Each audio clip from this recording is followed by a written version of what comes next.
আছে। ঠিক আছে, আমি 151 নম্বর কোশ্চেন থেকে আজকে তোমাদের ক্লাস শুরু করব। আর হচ্ছে আহ গুপ্তা গুপ্তার বইটা সবাই নিয়ে বসেছো, আমি আমার কাছেও আমার সামনেও গুপ্তা গুপ্তার বইটা খোলা আছে আর আইএস কোডটা খোলা আছে, ঠিক আছে। তো আমি এখান দিয়ে পড়বো, আমি ডাইরেক্ট আমার বই থেকে পড়বো। আমি মাঝে যেমন পড়তাম, আমার এখানে আমি স্ক্যান করেও রেখেছি, যেমন আমি নিচের দিকে তোমার গুপ্তা গুপ্তার বইটা টোটালটা আমার স্ক্যান করা রয়েছে। তো এই স্ক্যান থেকে পড়তে সময় নষ্ট হবে, ঠিক আছে। 2 ঘন্টার মধ্যে শেষ করা যাবে না, আমরা যতগুলো কোশ্চেন আমরা টার্গেট নিয়ে বসবো এখন থেকে। সেই জন্য আমি আমার বইটা পড়বো, কোশ্চেনটা সঙ্গে সঙ্গে তোমরাও তোমাদের হাতে বই আছে, বইটার কোশ্চেনটা পড়বে। আর আইএস কোডের যেই পেজটা আমি বলবো যে অমুক পেজের অত নম্বর ক্লস বা অমুক পেজের অত নম্বর টেবিল খোলো, তোমরা খুলবে, ঠিক আছে। এই যে দুটো পদ্ধতি, আমি পদ্ধতিগুলো বলে দিই আর কি, এভাবে তো টানা ক্লাস করাইনি। তৃতীয়ত হচ্ছে, আমার পক্ষে দেখো প্রত্যেককে ইন্ডিভিজুয়ালি তো বলা সম্ভব নয়। যখন এতগুলো কোশ্চেন নিয়ে আলোচনা হবে যে তুমি বুঝেছো কিনা, তুমি বুঝেছো কিনা, ঠিক আছে, এটা নিজেরাও বোঝো আর কি। তাদের সময় নষ্ট হয়, আমার এনার্জিও নষ্ট হয়। তো আমি পড়িয়ে যাব, আশা করি তোমাদের কোশ্চেনটা যতক্ষণ পর্যন্ত শেষ করব না, ধরো 151 নম্বর কোশ্চেন, 151 পুরোটা বলে দিলাম, পুরোটা শোনার পর দেখবে তোমাদের মনে কোনো কোশ্চেন থাকবে না, যা ডাউট থাকবে সব ক্লিয়ার হয়ে যাবে। তারপরেও যদি বুঝতে না পারো, তোমরা নিজেরা আমাকে বলবে, স্যার অমুক নম্বর কোশ্চেনটা আমরা বুঝতে পারলাম না। আমি ওরকম ইন্ডিভিজুয়ালি কাউকে আর জিজ্ঞাসা করবো না, ঠিক আছে, জেনারেলি। আর রেসপন্স করবে ক্লাসে। আর যদি তারপরে, এবং নিয়ম হচ্ছে আজকে যে 100টা কোশ্চেন করাবো, যে করেই হোক আজকে রাত আর কালকে সকালের মধ্যে শেষ করো, যে যত কাজই করো। দেখো এখানে অনেকেই কাজ করে, আমি জানি সেটা। তো যদি রিভাইজ না তাড়াতাড়ি দিতে পারো, তাহলে সব মাথার উপর মানে ভুলে যাবে আর কি, আমার কথাগুলো ভুলে যাবে। আর আমি কিছুটা আমি লিখে রেখেছি, যতটা ডাটা দরকার বোঝানোর জন্য, দেখো আমি লিখে রেখেছি। এবং তো যে কটা কথা মুখ দিয়ে বলবো, উম, সেটা তোমরা চেষ্টা করবে বইয়ের পাশে বা একটা সাদা কাগজে নাম্বারিং করে করে লিখে রাখতে, এবং কুইক রেডি করতে কোশ্চেন গুলো, কারণ পরীক্ষা কিন্তু আর খুব বেশি দেরি নেই, ঠিক আছে। কৌস্তব ঠিক আছে তো?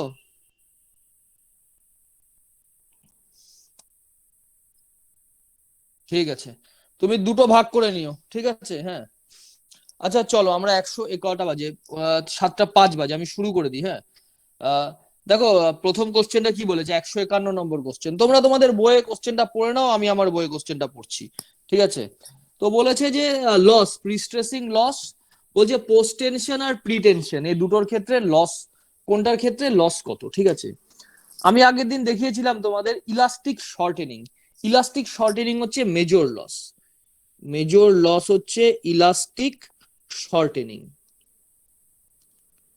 তো ইলাস্টিক শর্টেনিং এর সময় আমি কি বলেছিলাম, যে পোস্ট টেনশনের ক্ষেত্রে ইলাস্টিক শর্টেনিং লস হচ্ছে কম হয়, এবং জিরো হয় পোস্ট টেনশনিং এর সময়, যখন তারগুলোকে একসাথে টানা হয়, ঠিক আছে।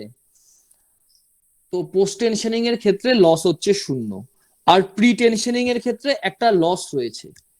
আর আমি কি বলেছিলাম যখন ইলাস্টিক শর্টেনিং পড়াই, যে আমরা সাধারণত পোস্ট টেনশনের যে লস সেটাকে আমরা ইগনোর করে দিই, যেহেতু 0 হয় বলে। আগের দিনে একটা কোশ্চেনও এসেছিল যে শুধুমাত্র প্রি টেনশনের লস কোনটা, অ্যান্সার ছিল ইলাস্টিক শর্টেনিং, ওই 137 থেকে 150 নম্বর কোশ্চেনের মধ্যে কোনো একটা কোশ্চেন। তো তার থেকে আমরা কি বুঝতে পারলাম, ইলাস্টিক শর্টেনিং হচ্ছে শুধুমাত্র প্রি টেনশনের ক্ষেত্রে হয়। তার মানে মেজর লস যেটা, সেটা কিন্তু প্রি টেনশনের ক্ষেত্রেই হচ্ছে, ঠিক আছে। তাহলে এর থেকে আমরা একটা সিদ্ধান্তে আসতে পারলাম যে প্রি টেনশনিং এর লসটাই হচ্ছে বেশি। এটা আমরা সবাই একটা সিদ্ধান্তে আসতে পারলাম যে যেহেতু মেজর লস প্রি পোস্ট টেনশনের ক্ষেত্রে 0, মেজর যে লস সেটা পোস্ট টেনশনের ক্ষেত্রে 0, তাহলে পোস্ট টেনশনের ওভারঅল সব লসই কম হবে। এবার অনেকে বলতে পারে, স্যার পোস্ট টেনশনের তো আপনি বললেন ইলাস্টিক শর্টেনিং লস 0, তো এখানে তো ভ্যালু গুলো কোথাও কোথাও 0 নেই, 20 আর 15 দুটো ভ্যালু আছে। অপশন এ তে আছে 15% আর 20%, অপশন বি তে 20% 15%, ঠিক আছে। তো তাই 0 যখন বলছেন, বাদ বাকি লস গুলো তাহলে কোথা থেকে আসলো? আমি তো আরো অনেকগুলো তোমাদের লস পড়িয়েছিলাম, যেমন হচ্ছে ক্রিপের জন্য, ফ্রিকশনের জন্য, তারপর হচ্ছে শ্রিঙ্কেজের জন্য, এই বিভিন্ন লস গুলো রয়েছে। তো এই সমস্ত লস গুলো যদি যোগ করা যায়, দেখা যাবে ইলাস্টিক শর্টেনিং এর লসটা 0 ধরেও পোস্ট টেনশনিং এর লস হয় 15%, পোস্ট টেনশনিং এর লস হয় 15%। আর প্রি টেনশনিং এর লস হয় 20%। তাহলে এটুকুন তো আগে বুঝে গেছি যে পোস্ট টেনশনিং এর লস কম, এই জন্য এখানে কম ভ্যালুটা হচ্ছে পোস্ট টেনশনিং এর লস। এখানে দেখো 15-20 একটা অপশন আছে, দ্বিতীয় অপশনটা আছে বি নম্বর অপশন 20 আর 15, আর সি আর ডি দুটো অপশনে সেম রয়েছে 15-15, 20-20। তো তোমরা তো এটা তো বুঝতে পারছো যে সি আর ডি তো হবে না, কারণ যেহেতু পোস্ট টেনশনিং এ ইলাস্টিক শর্টেনিং এর কোনো লস নেই, সেহেতু দুটো লস কখনো সমান সমান হবে না, অবশ্যই প্রি টেনশনের লসটা বেশি হবে। তো লসটা কত এবার মনে রাখতে হবে, লসের ভ্যালু তো তোমাদের মনে রাখতে হবে, এখানে বোঝানোর কিছু নেই। প্রিটেনশনিং এর লস বেশি হয়, তার ভ্যালু হচ্ছে 20%, তার ভ্যালু 20%, আর পোস্ট টেনশনিং এর লস কম হয়, তার ভ্যালু হচ্ছে 15%। একদম মনে রাখতেই হবে 20 আর 15, প্রিটেনশনে 20 আর পোস্ট টেনশনে 15। আর আমাদের যে 151 নম্বর কোশ্চেন, এখানে দেখো আগে লেখা আছে পোস্ট টেনশন, তারপরে লেখা আছে প্রিটেনশন। তাহলে আমাদের কি হবে, আগে যেহেতু পোস্ট টেনশন, তাহলে 15 আর 20, তাহলে আমাদের 151 অ্যান্সার হবে আমাদের এ, 151 অ্যান্সার হবে এ। ঠিক আছে, আরেকটা কথা আমি বলেছিলাম আগের দিন পড়ানোর সময়, আমি পড়িয়েছিলাম 149 নম্বর কোশ্চেনটা 149, যার লস যত বেশি হবে তার গ্রেড অফ কংক্রিট তত ভালো করে দিতে হবে তাকে। ঠিক আছে, কারণ লস তো বেশি, যেহেতু এখানে লস কত, এখানে লস হচ্ছে 20%, এই জন্য এর গ্রেড অফ কংক্রিট দিতে হবে আমাকে 42 এমপিএর। আর এর লস কম্পারেটিভলি একটু কম, দেখো এখানে 20 আর এখানে কম 15 রয়েছে, কম্পারেটিভলি একটু কম, সেহেতু এখানেও পোস্ট টেনশনের ক্ষেত্রে আমি কম্পারেটিভলি একটু কম গ্রেড দিলাম, 35% গ্রেড দিলাম। ঠিক আছে, এই মনে রাখতে হবে প্রি টেনশনের ক্ষেত্রে হচ্ছে 42 আর 35 গ্রেডের ক্ষেত্রে, আর লসের ক্ষেত্রে 20 আর 15, কোনো উপায় নেই। ঠিক আছে, এবার আসো 152 নম্বর কোশ্চেন। 152 নম্বর কোশ্চেন ভাই বহুবার আলোচনা হয়েছে পড়ানোর সময়, তাও আজকে দু একটা কথা বলবো, শুনতে খুব একটা খারাপ লাগবে না, ভালো করে শোনো। দেখো আমি কোশ্চেনে আমি পরে আসছি, আগে আমার কিছু বক্তব্য শোনো। এখানে দেখো লিখে রেখেছি কি, angular crushed aggregate, angular crushed aggregate. ঠিক আছে, তো মনে প্রশ্ন আসতে পারে স্যার তাহলে এগ্রিগেটের মধ্যে কি ব্যাপার, আপনি অ্যাঙ্গুলার ক্রাস্ট এগ্রিগেট লিখে অ্যাঙ্গুলার ক্রাস্টকে আপনি এরকম গোল করলেন কেন, তাহলে আমাদের এগ্রিগেট কত রকমের হয়? দেখো এগ্রিগেট আমাদের অনেক রকম হয়, ফ্লেকি, ইলংগেটেড, রাউন্ডেড, ঠিক আছে, ওভাল শেপ, অ্যাঙ্গুলার ক্রাস্ট, অনেক রকম এগ্রিগেট হয়। আমরা সিভিল ইঞ্জিনিয়ারিং এ আরসিসি তে শুধুমাত্র দুটো টাইপের এগ্রিগেট নিয়ে আমরা পড়াশোনা করব, একটা হচ্ছে অ্যাঙ্গুলার ক্রাস্ট এগ্রিগেট, আর একটা হচ্ছে round aggregate. Angular crushed aggregate গুলো কোনটা, যারা প্র্যাকটিক্যালি যারা সাইডে কাজ করেছো তারা তো জানোই, বা যারা আমরা পলিটেকনিক বা বিটেক যে যাই পড়ি না কেন, আমরা ল্যাবরেটরিতে টেস্ট তো করেছি। অ্যাঙ্গুলার ক্রাস্ট এগ্রিগেট হচ্ছে পাকুড়ের যেই কালো কালো যে এগুলো পাথরগুলো পাকুড় থেকে আসে, যাকে আমরা পাকুড় ভ্যারাইটি বলি, সেগুলো হচ্ছে অ্যাঙ্গুলার ক্রাস্ট এগ্রিগেট। ওগুলো কোনো শেপ, নির্দিষ্ট কোনো শেপ থাকে না, ঠিক আছে, কখনো ট্রায়াঙ্গুলার হয়, কখনো একটু চ্যাপ্টা হয়, এগুলো হচ্ছে অ্যাঙ্গুলার ক্রাস্ট এগ্রিগেট। আরেকটা গোল পাথর, গোল পাথর সাধারণত পাওয়া যায় হচ্ছে নর্থ বেঙ্গল। দুটো পাথরে কাজ হয় আমাদের গোটা পশ্চিমবঙ্গে, একটা নর্থ বেঙ্গল ভ্যারাইটি, একটা হচ্ছে তোমার পাকুড় ভ্যারাইটি। তো পাকুড় ভ্যারাইটিটা হয় হচ্ছে আমাদের অ্যাঙ্গুলার ক্রাস্ট এগ্রিগেট, আর নর্থ বেঙ্গল ভ্যারাইটি হচ্ছে রাউন্ডেড হয়। ঠিক আছে, তো দেখো crushing strength, strength crushing strength বলো, তোমার ইম্প্যাক্ট স্ট্রেংথ বলো, ফ্লেক্সচারাল স্ট্রেংথ বলো, যে কোনো স্ট্রেংথে আমি আসি না কেন, পাকুড় ভ্যারাইটিটাই সবচেয়ে বেশি উপযোগী। যেহেতু নর্থ বেঙ্গলে যেহেতু পাকুড় ভ্যারাইটি নিয়ে যেতে আমাদের ট্রান্সপোর্টেশন কস্ট অনেক বেশি পড়ে যায়, সেখানে ওই জন্য ওখানকার লোকাল গোলাকার পাথর দিয়ে আমরা কাজ করি আর কি। তো অ্যাঙ্গুলার ক্রাস্ট এগ্রিগেটের কি বুঝতে পারলাম, অ্যাঙ্গুলার ক্রাস্ট এগ্রিগেটের ক্রাশিং স্ট্রেংথ সবচেয়ে ভালো।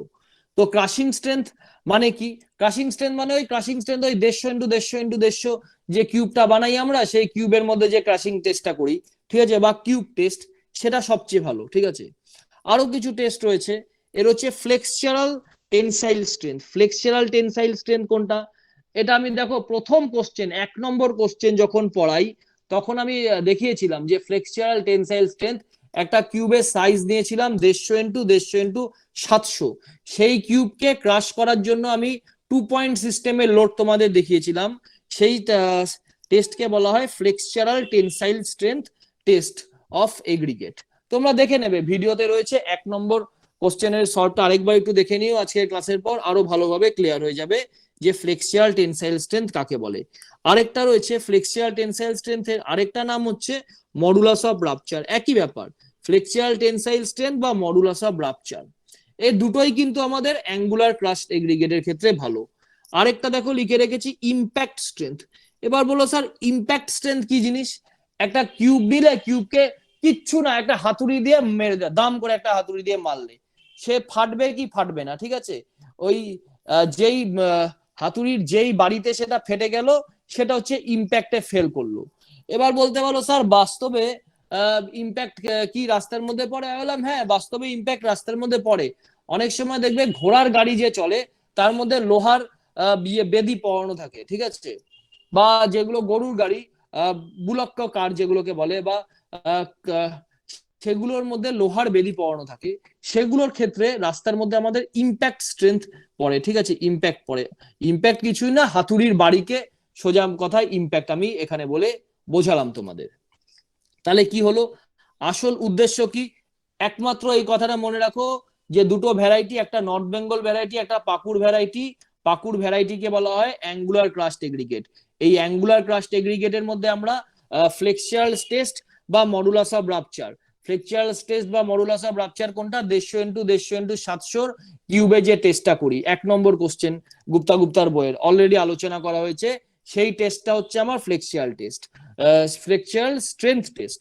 তো তার রেজাল্ট ভালো হয় যদি আমরা অ্যাঙ্গুলার ক্রাস্ট এগ্রিগেট ইউজ করি রাউন্ডেড এগ্রিগেটের জায়গায়। ইম্প্যাক্ট স্ট্রেংথ ভালো হয়। ইম্প্যাক্ট স্ট্রেংথ তো তোমাদের বললামই, যেটা ইম্প্যাক্ট স্ট্রেংথ একটা হাতুড়ির বাড়ি যদি একটা কিউবের মধ্যে বা একটা স্ট্রাকচারের মধ্যে মারি সেটা হচ্ছে ইম্প্যাক্ট হিসেবে বোঝানো যেতে পারে আর কি। আরেকটা কি হয়? Cube test. আরেকটা কি হয়? কিউব টেস্ট, ঠিক আছে? কিউব টেস্ট যখন করি, কিউব টেস্টের সাইজ কত হয়? কিউব টেস্টের এক একটা কিউবের সাইজ হয় 150 millimetre into 150, 150 millimetre into 150 millimetre into 150 millimetre. এই তিনটে টেস্টই কিন্তু যদি আমি অ্যাঙ্গুলার ক্রাস্ট এগ্রিগেট দিয়ে করি তাহলে আমার রেজাল্ট অনেক ভালো আসে, ঠিক আছে? এবার চলে যাওয়া হচ্ছে আইএস 456 এর ক্লজ 6.2.2 পেজ নম্বর 16। আরেকবার বলছি, আইএস কোডের ক্লজ 6.2.2, এই ক্লজ গুলো যদি সঙ্গে সঙ্গে বই না খুলতে পারো, খাতার মধ্যে লিখে রাখো ক্লজ নাম্বার আর পেজ নাম্বার, পড়ার পরে নিজেরা রিভিশন দিয়ে নেবে। ক্লজ 6.2.2 পেজ 16, সেখানে দেখবে ফ্লেক্সিয়াল স্ট্রেংথের একটা ভ্যালু রেখা রয়েছে এফসিআর। এফসিআর হচ্ছে 0.7 √/FC নিউটন পার মিলিমিটার স্কয়ার। এই ভ্যালুটা আমি বললাম যেহেতু ফ্লেক্সিয়াল টেনসাইল স্ট্রেংথ কথাটা মুখ থেকে উচ্চারণ করেছি সেহেতু ভ্যালুটা আমি বলে দিলাম, ঠিক আছে? তাহলে ফ্লেক্সিয়াল টেনসাইল স্ট্রেংথ সম্বন্ধে কি কি বুঝলাম? অ্যাঙ্গুলার ক্রাস্ট এগ্রিগেট ইউজ করলে ফ্লেক্সিয়াল টেনসাইল স্ট্রেংথের ভ্যালু ভালো আসে রাউন্ডেড পাথরের জায়গায়। 2 নম্বরের একটা ভ্যালু যেটা আইএস কোড বলেছে, আর ফ্লেক্সিয়াল টেনসাইল স্ট্রেংথের যে কিউবটা নেব তার সাইজ কত হয়? 150 × 150 × 700। তো এখানে আমি 150 × 150 × 150 লিখে রেখেছি ভুল করে, এটা হবে 150 × 150 × 700। এই হচ্ছে তিনটে ইনফরমেশন ভাই আমাকে জানতেই লাগবে, এছাড়া বাঁচার কোনো উপায় নেই, ঠিক আছে? তো 152 নম্বর কোশ্চেনটা করতে গিয়ে এবার 152 নম্বর কোশ্চেনে আসি। এবার উত্তর তোমরা নিজেরাই দিতে পারবে। বলেছে in a concrete use of angular crushed aggregate in place of a natural rounded gravel. Natural rounded gravel যেটা আমি নর্থ বেঙ্গল ভ্যারাইটি বলছি, গোল পাথরগুলো। তো এতে কি কি হয় দেখো, এখানে লেখা আছে direct tensile strength. Direct tensile strength answer কিন্তু হবে, ঠিক আছে? হবে না এমন নয়, ডাইরেক্ট টেনসাইল স্ট্রেংথেও কিন্তু ক্রাস্ট এগ্রিগেট ইউজ করলে ভালো রেজাল্ট পাওয়া যায়। স্প্লিট টেনসাইল স্ট্রেংথে হয় না, ফ্লেক্সিয়াল টেনসাইল স্ট্রেংথ আর কম্প্রেসিভ স্ট্রেংথ। দেখো এ সি ডি তিনটে অপশনই right. A option direct tensile স্ট্রেংথের ক্ষেত্রেও ক্রাস্ট এগ্রিগেট ইউজ করলে ভালো রেজাল্ট পাওয়া যায়, ফ্লেক্সিয়াল টেনসাইল স্ট্রেংথেও ভালো পাওয়া যায়, আবার কম্প্রেসিভ স্ট্রেংথেও ভালো পাওয়া যায়। কিন্তু পার্থক্য মানে ভ্যারিয়েশন যেটা, রাউন্ডেড এগ্রিগেট ইউজ করলাম আর হচ্ছে অ্যাঙ্গুলার ক্রাস্ট এগ্রিগেট ইউজ করলাম, দুটো মধ্যে যেটা ডিফারেন্স, মানে ফ্লেক্সিয়াল টেনসাইল স্ট্রেংথ যদি বের করি আমি রাউন্ডেড এগ্রিগেট আর ক্রাস্ট এগ্রিগেট নিয়ে, তাদের মধ্যে পার্থক্য বা ভ্যারিয়েশনটা অনেক বেশি হয়। সেই জন্য ফ্লেক্সিয়াল টেনসাইল স্ট্রেংথকেই এখানে অ্যান্সার দেওয়া রয়েছে। এই তিনটেই রাইট, কিন্তু তিনটের মধ্যে ফ্লেক্সিয়াল টেনসাইল স্ট্রেংথটা বেশি রাইট, এই কথা বলা যেতে পারে, ঠিক আছে? এই হলো আমাদের 152 নম্বর কোশ্চেন। তাহলে 152 নম্বর কোশ্চেনের অ্যান্সার কি হয়ে গেল? 152 নম্বর কোশ্চেনের অ্যান্সার হলো সি, ফ্লেক্সিয়াল টেনসাইল স্ট্রেংথ। আচ্ছা 152 নম্বর কোশ্চেন পড়তে গিয়ে শুধুমাত্র 152 নম্বর কোশ্চেনই যদি পড়ে যাই অন্ধের মতন, তাহলে কিন্তু পরীক্ষার প্রিপারেশন এইভাবে হয় না, ঠিক আছে? পুরোটার মধ্যে একটা চর্চা রাখতে হবে। যেমন 1 নম্বর কোশ্চেনে দেখো কি লেখা আছে, to determine the modulus of rupture the test specimen. তো এটা কত, এটাও ফ্লেক্সচারের কোশ্চেন, সেহেতু ফ্লেক্সচারের মধ্যে এই কোশ্চেনটা আমরা পড়ে নিলাম। 1 নম্বর কোশ্চেন আমাদের অ্যান্সার হবে 150 ইন্টু 700। এটা অলরেডি আমি এখানে লিখে রেখেছি। এবার আসো 9 নম্বর কোশ্চেন। 9 নম্বর কোশ্চেনে বলেছে the relation between modulus of rupture, split tensile strength and direct tensile strength, এদের মধ্যে রিলেশন, এই রিলেশনও 9 নম্বর কোশ্চেন আমি অনেক বড় করে এক্সপ্লেন করেছি, আমার ওই ভিডিওটাতে দেখে নেবে, ঠিক আছে? এবার তারপরে রয়েছে 12 নম্বর কোশ্চেন। 12 নম্বর কোশ্চেনে বলেছে যে এক্সপ্রেশনটা কি। দেখো বলেছে the relation between the modulus of rupture FCR and characteristic strength of concrete FCK is given by, একটু আগেই বললাম এখানে 0.7 √/এফসিকে। এই হলো আমার 12 নম্বর কোশ্চেন। এবার আসছি 22 নম্বর কোশ্চেন। দেখো 22 নম্বর কোশ্চেনটা বললাম কেন, আমি এখানে দেখো লিখেছি এই ফ্লেক্সচারাল টেনসাইল স্ট্রেংথেরই আরেকটা নাম হচ্ছে মডুলাস অফ রাপচার। এবার 22 নম্বর কোশ্চেন দেখো কি বলেছে, the modulus of rupture of A concrete is measure of. তো মডুলাস অফ রাপচার আমি ফ্লেক্সিয়াল টেনসাইল স্ট্রেংথ দিয়ে একই ব্যাপার, সিএম একই টেস্টের দুরকম নাম আর কি, ঠিক আছে? এই হয়ে গেল আমার 22 নম্বর কোশ্চেন। আরেকটা রয়েছে এই ইনফরমেশন বেসি আরেকটা কোশ্চেন রয়েছে 162 নম্বর কোশ্চেন। 162 নম্বর কোশ্চেনে বলেছে যে impact strength of concrete is measuring, ঠিক আছে?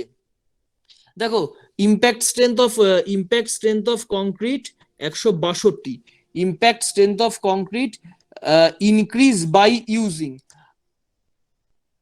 না এটা একটু আলাদা, ঠিক আছে? 162টা যখন আসবো আমি নাম্বারিং এ তখনই 162 বলে দেবো। 162 এর রিলেটেড, কিন্তু ডাইরেক্ট রিলেটেড না। তাহলে 152 নম্বর কোশ্চেন করতে গিয়ে আমরা কোন কোন কোশ্চেন রেডি করলাম? 152 সাথে 1 নম্বর কোশ্চেন, 9 নম্বর কোশ্চেন, 12 নম্বর আর 22 নম্বর, এই কটা কোশ্চেন আমরা রেডি করলাম। এবার আসছি হচ্ছে 153 নম্বর কোশ্চেন। 153 নম্বর কোশ্চেনে বলেছে the ratio of compressive strength to tensile strength of concrete. তো কিসের রেশিও চেয়েছে?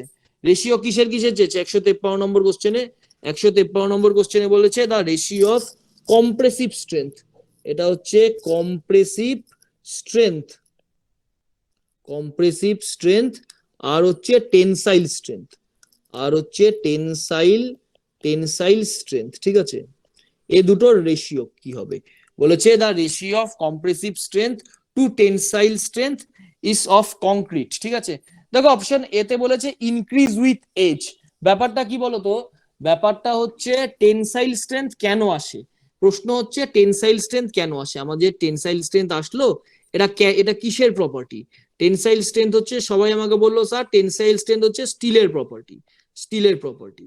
আমি এবার বললাম যত টাইম যায় স্টিলের মধ্যে তত কি হয়, মোর্চা পড়ে যায়। যত স্টিলের মধ্যে মোর্চা পড়ে যায় তার টেনসাইল স্ট্রেংথ দেওয়ার ক্ষমতা কিন্তু তত কমতে থাকে। কিন্তু কম্প্রেসিভ স্ট্রেংথ তো কনস্ট্যান্ট থাকে, কম্প্রেসিভ স্ট্রেংথ কনস্ট্যান্ট থাকে, নিচে টেনসাইল স্ট্রেংথটা যত টাইম যাচ্ছে তত নিচে টেনসাইল স্ট্রেংথটা কমতে শুরু করলো। তাহলে একটা সার্টেন টাইম পর, সার্টেন টাইম বলতে বেশ আজকে করলাম কাজ দুদিন পরই না, সেটা মেবি 10 বছর, 20 বছর, 30 বছর, আমরা তো বাড়ি 100 বছরের জন্য জেনারেলি তৈরি করে থাকি আর কি। একটা সার্টেন এজ পর টেনসাইল স্ট্রেংথটা কমতে থাকে, কিন্তু কম্প্রেসিভ স্ট্রেংথটা সেম থাকে। ফলে ওভারঅল আমাদের ভ্যালু কিন্তু বেড়ে যায়। নিচের ভ্যালুটা যদি কমে যায় তাহলে কি হবে, ওভারঅল এদের রেশিওটা আমাদের বেড়ে যাবে। এটাই হচ্ছে 153 number question, the ratio of compressive strength to tensile strength of concrete. Answer হবে ইনক্রিজ উইথ এজ, অপশন হবে এ, ইনক্রিজ উইথ এজ। তারপরে বলেছে according to Indian standard the grading of fine aggregate is divided into. আচ্ছা fine aggregate কি? বালি। সোজা কথায় fine aggregate বলতে আমরা বালি বুঝি। গোটা ভারতের বালিকে 4টে জোনে আমরা ভাগ করি, ঠিক আছে? অপশন হবে সি, 4 জোন। আর যদি কোশ্চেন আসতো যে পশ্চিমবঙ্গের মধ্যে পাথরকে আমরা কটা জোনে ভাগ করি? 2টো জোনে। অলরেডি বললাম যে তোমার একটা পাকুড় ভ্যারাইটি, একটা নর্থ বেঙ্গল ভ্যারাইটি, ঠিক আছে? এবার দেখো 155 নম্বর কোশ্চেন অ্যাসেশন রিজিং। এই কোশ্চেন আমি পড়াবো না কারণ এগুলো পরীক্ষাতে আসে না, ঠিক আছে? এবার আসো 156 নম্বর কোশ্চেন। 156 নম্বর কোশ্চেন আমাদের বলেছে যে endurance limit of mild steel is approximately equals to, ঠিক আছে? দেখো এন্ডুরেন্স লিমিট হচ্ছে এটা প্রপার্টি, মাইল স্টিলের একটা প্রপার্টির উপরে কোশ্চেন। তো তো এই কোশ্চেনটা আমরা মেটেরিয়াল সায়েন্সের কোশ্চেন অ্যাকচুয়ালি। তো এন্ডুরেন্স লিমিট কি বলতো, একটা টেনসাইল স্ট্রেংথ যার যত বেশি তার তোমার এন্ডুরেন্স লিমিট তত বেশি। এটাকে এটুকুন শুধু ইনফরমেশন লিখে রাখো, টেনসাইল স্ট্রেংথ যত বেশি হয় কোন একটা মেটেরিয়ালের, tensile strength is directly proportionate to endurance limit. একে আমি ই ফুল স্টপ এল ফুল স্টপ দিয়ে লিখলাম, is directly proportionate to endurance limit. ঠিক আছে, তাই tensile strength is directly proportionate to endurance limit. আর এন্ডিওরেন্স লিমিট হচ্ছে মেটেরিয়াল সায়েন্সের একটা প্রপার্টি। তো কত মাইল স্টিলের ক্ষেত্রে এই ভ্যালুটা হচ্ছে 0.5, 0.5। এটা তোমাকে মনে রাখতে হবে, এখানেও কোনো বোঝার কিছু নেই। ঠিক আছে, endurance limit for mild steel হচ্ছে 0.5, হয়ে গেল এটা। এবার আসছে 157 নম্বর কোশ্চেন। 157 নম্বর কোশ্চেনে বলেছে with the increase in rate of loading during the testing compressive strength of concrete. আচ্ছা, কম্প্রেসিভ স্ট্রেংথ অফ কংক্রিট কি বলেছে, যে with the increase in rate of loading in testing. এ তো খুব সামান্য ব্যাপার, এটা এটা খুব সোজা question. 157 number question, compressive strength মানে কি, strength equals to P by A, P by A, এটাও আমরা সবাই জানি। এবার বলেছে with the increase in rate of loading during testing. যদি পি বাড়ে তাহলে কি হবে, পি বাড়লে আমাদের স্ট্রেংথও ক্রমাগত বাড়তে থাকবে। একটা সার্টেন লিমিট অবধি তো নিশ্চয়ই, একটা সার্টেন লিমিটের পর পি বাড়লে আমাদের যে স্ট্রাকচারে আমরা টেস্ট করছি সেই স্ট্রাকচারটা ক্র্যাক ধরে যাবে। কিন্তু সেই পার্টিকুলার লোডের আগে যত আমাদের লোড বাড়বে তত আমাদের স্ট্রেংথ বাড়বে। ঠিক আছে, তাহলে 157 নম্বর কোশ্চেনের অ্যান্সার হলো আমাদের এ। 157 নম্বর কোশ্চেনের অ্যান্সার হয়ে গেল এ। এবার আছে 158 number question, for a given aggregate content increase in the water cement ratio in concrete. এটা খুব সোজা কোশ্চেন, আমি ওয়ার্কিবিলিটির অনেকগুলো জায়গা তোমাদের পড়িয়েছিলাম। ঠিক আছে, সেখানেই এটা বলেছে। কি বলেছে বলতো, for a given aggregate content, মানে একটা একটা এগ্রিগেটটা আমাদের, একটা ধরো একটা ঢালাই করেছি, একটা স্ল্যাব ঢালাই করেছি। এবার আমার এগ্রিগেটটা কনস্ট্যান্ট, ধরো 10 কেজি এগ্রিগেট দিয়েছি, এগ্রিগেটটা constant. Increase in the water cement ratio, water cement ratio increase করছি। ঠিক আছে, ওয়াটার সিমেন্ট রেশিও মানে ওয়াটারটা বাড়াচ্ছি। যদি বলতো সিমেন্ট ওয়াটার রেশিও ইনক্রিজ, তাহলে আমরা সিমেন্ট বাড়াতাম, ওয়াটার বাড়াতাম না। কিন্তু পার্টিকুলার এই কোশ্চেনে বলেছে ওয়াটার সিমেন্ট রেশিও ইনক্রিজ, তার মানে ওয়াটার বাড়াচ্ছি। এ মোটামুটি আমরা সাধারণ জ্ঞানেও এটা বলতে পারি যে স্যার একটা স্ল্যাব ঢালাই করলাম, তার মধ্যে যদি 10 কেজি যদি আমাদের পাথর ইউজ করলাম, আর যদি আমি জলটা যদি বাড়িয়ে দিলাম, তাহলে কি হবে, জল বেশি বাড়িয়ে দিলে ভয়েড হবে বেশি। এবার যত ভয়েড বাড়বে একটা সার্টেন টাইম পর সেই ভয়েড গুলো কি হলো, ভলিউম অফ ভয়েড যেটা, সেই ভলিউম অফ ভয়েডটা জল দ্বারা পূর্ণ হলো। কথাটা একটু আরেকটু ঠিক করে বলছি, ভয়েড বাড়বে না। ধরো একটা ঢালাই করলাম বেশি পরিমাণ জল দিয়ে, তাহলে ভলিউম অফ ভয়েডের জায়গায় সেই জল সেই জায়গাগুলোকে নেবে। এবার যখন আমাদের কংক্রিটিংটা শেষ হয়ে গেল, এবার আমাদের কি করতে হবে, সেটাকে তো কিওরিং করতে হবে। কিওরিং এর সময় সেই ভয়েডের মধ্যে যে জলটা থাকবে সেটা বাষ্পীভূত হয়ে উপর দিকে উঠে যাবে। বাষ্পীভূত হয়ে যে উপর দিকে উঠে গেল, ফলে ভয়েড গুলোতে একটা শ্রিঙ্কেজ প্রবণতা দেখা দিয়ে যাবে। এটা হচ্ছে জেনারেল সায়েন্সে আমরা এইভাবে বলতে পারি, for a given aggregate content increase in the water cement ratio increases, water বাড়লে আমাদের শ্রিঙ্কেজ বাড়বে। তো দেখো এটা আমি অলরেডি তোমাদের পড়িয়েছিলাম, এটা আমি তোমাদের পড়িয়েছি এই এই পেজে আমি তোমাদের পড়িয়েছি, factor affecting workability of concrete. দেখো আমি এই কারণেই আমি বলেছিলাম যে আমি গতকাল পড়াইনি, সবসময় সহানুভূতিশীল, যারা চাকরি করে, চাকরি করলে তাদের পড়ানো হয় না, ফলে আজকের ক্লাসটা আমি তাদের জন্য আমি অবশ্যই রেকর্ডিংটা দেবো। এবং অসুবিধা হয় রেকর্ডিং, অনলাইন ক্লাস করতে অনেক সুবিধা হয়, সেটাও আমি জানি, কিন্তু এই পড়ার জন্য আমি যেহেতু বেশিরভাগ স্টুডেন্ট বললো যে আমাকে যদি আজকে ক্লাসটা করে সুবিধা হবে তাদের, জানি না কতদূর কে পড়েছে, তো সেজন্য আমি একদিন পিছিয়ে ক্লাস নিলাম। আর যারা বলছে যে অমুক জায়গায় ক্লাস আছে, তমুক জায়গায় ক্লাস আছে, ক্লাস করো, কোনো ব্যাপার না, আমার ক্লাস করতে হবে না, এমন বাধ্যবাধকতা নেই। আমি তোমার কাউকে বাড়ির থেকে ডেকে আনিনি যে আমার ক্লাস করো বলে। ঠিক আছে, অন্য কোথাও ক্লাস থাকলে করো, কোনো ব্যাপার না সেটা। আচ্ছা দেখো, এই দুটো তিনটে কথা বলবো, এই দুটো তিনটে কথা অলরেডি বহুবার বলেছি, আরেকবার শোনো ভালো করে, খুব কাজে লাগবে। বলেছে factor affecting workability of concrete, workability of কংক্রিটে কি কি ফ্যাক্টরের উপর ডিপেন্ড করে। প্রথমেই লিখেছি ওয়াটার সিমেন্ট রেশিও। তো দেখো ওয়াটার বাড়লে কি হয়, ওয়াটার সিমেন্ট রেশিও, সিমেন্টটা আমার কনস্ট্যান্ট, ঠিক আছে, আর কি কনস্ট্যান্ট, আর আমার এগ্রিগেট, আমরা তো এগ্রিগেটে তো গেলামই না, এগ্রিগেট আমার কনস্ট্যান্ট, এগ্রিগেট কনস্ট্যান্ট, তার মানে পাথর কনস্ট্যান্ট, তোমার সিমেন্ট কনস্ট্যান্ট, আর আমার ইয়ে কনস্ট্যান্ট, বালি কনস্ট্যান্ট, স্যান্ড কনস্ট্যান্ট, এতগুলো কনস্ট্যান্ট, আর আমার স্যান্ডও আমার কনস্ট্যান্ট, স্যান্ডও আমার কনস্ট্যান্ট, ঠিক আছে।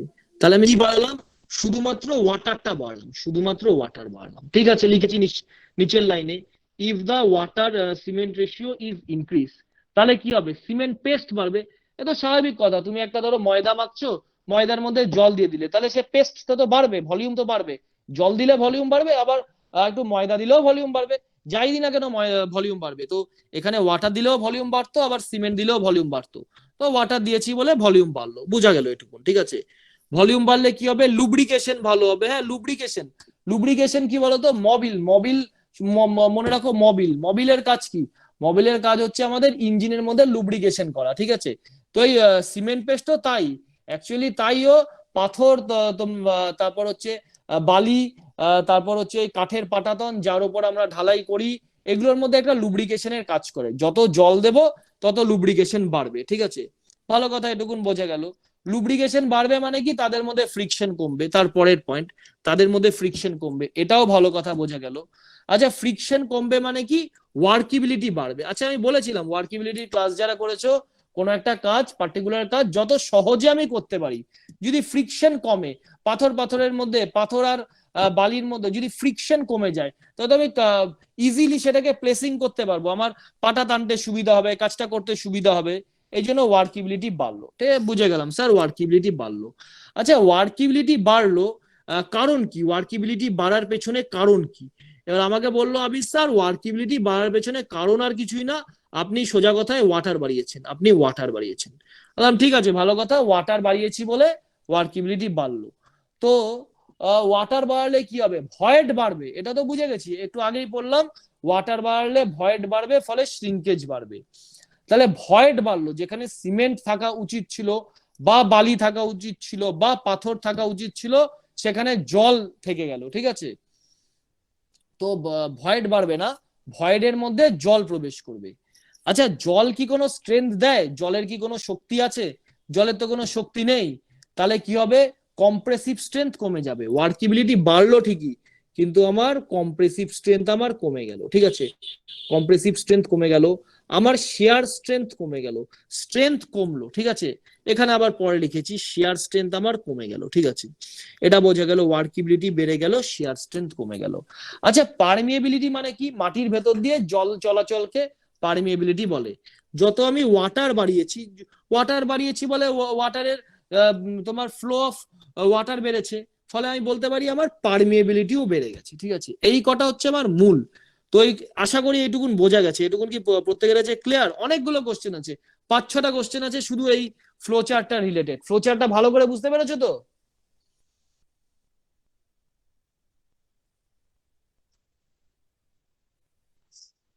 হ্যাঁ স্যার। ঠিক আছে। আচ্ছা এবার, হ্যাঁ ঠিক আছে, ঠিক আছে। আচ্ছা, ফ্লো চার্টটা যদি ভালো করে বোঝো, ফ্লো চার্টটা আমি অলরেডি এখানে লিখেও দিয়েছি, ফ্লো চার্টটা এখানে লিখেও দিয়েছি, দেখো আমি আরেকবার না হয় বলছি, আমি ওয়াটার সিমেন্ট রেশিও বাড়ালাম, আমি ওয়াটার সিমেন্ট রেশিও বাড়লাম, ওয়াটার সিমেন্ট রেশিও মানে কি, প্রথমে যেটা আছে ওয়াটার বাড়লাম, ওয়াটার বাড়লে কি হবে, ওয়াটার বাড়লে সিমেন্ট পেস্ট আমার বাড়লো, আমার সিমেন্ট পেস্ট বাড়লো, সিমেন্ট পেস্ট বাড়লো মানে কি, আমার লুব্রিকেশন বাড়লো, লুব্রিকেশন বাড়লো মানে কি, আমার ফ্রিকশন কমলো, ফ্রিকশন কমলো মানে কি, আমার ওয়ার্কিবিলিটি বাড়লো, ওয়ার্কিবিলিটি বাড়লো মানে কি, আমার কম্প্রেসিভ স্ট্রেংথ কমলো, কম্প্রেসিভ স্ট্রেংথ আর শিয়ার স্ট্রেংথ যাই বলো, স্ট্রেংথ কমলো, ঠিক আছে, স্ট্রেংথ কমলো, আর পারমিয়েবিলিটি বাড়লো, আর কি বাড়লো, আর শ্রিঙ্কেজ বাড়লো। তাহলে কটা প্যারামিটার আমাকে পড়তে হচ্ছে, 1 নম্বর ওয়াটার সিমেন্ট রেশিও বাড়লো মানে সিমেন্ট পেস্ট বাড়লো,